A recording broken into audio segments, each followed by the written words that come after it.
यामध्ये प्रामुख्याने मला पालकांना एक गोष्ट सांगायची आहे. हा. म्हणजे कदाचित तुम्हाला ही गोष्ट किती आवडेल मला कल्पना नाही, हम्म.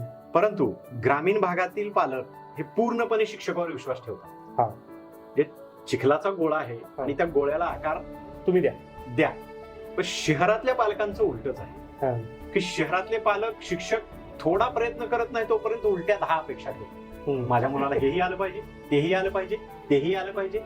पण कसं आहे, समजा 5व्या 6व्या वर्षात तुमचा मुलगा शाळेत आला, बरोबर. म्हणजे जसं चिखलाच्या गोळ्याला आम्ही आकार देतो, हम्म. पण त्या इयत्तेत असतानाच तुम्ही 8व्या वर्गाची जर अपेक्षा ठेवता, हम्म.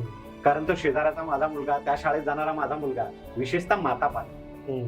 त्यांचा इतका अट्टहास असतो हम्म. की माझ्या मुलाला या वयात हे आलं पाहिजे. तर या आवाजावी अपेक्षा आहे. आवाजावी अपेक्षा आहेत आणि एक मानसिक वय पण असते की पहिल्या 2ऱ्या वर्गातल्या मुलांकडून किती अपेक्षा ठेवा. काय त्यांच्याकडून अपेक्षा ठेवल्या हा.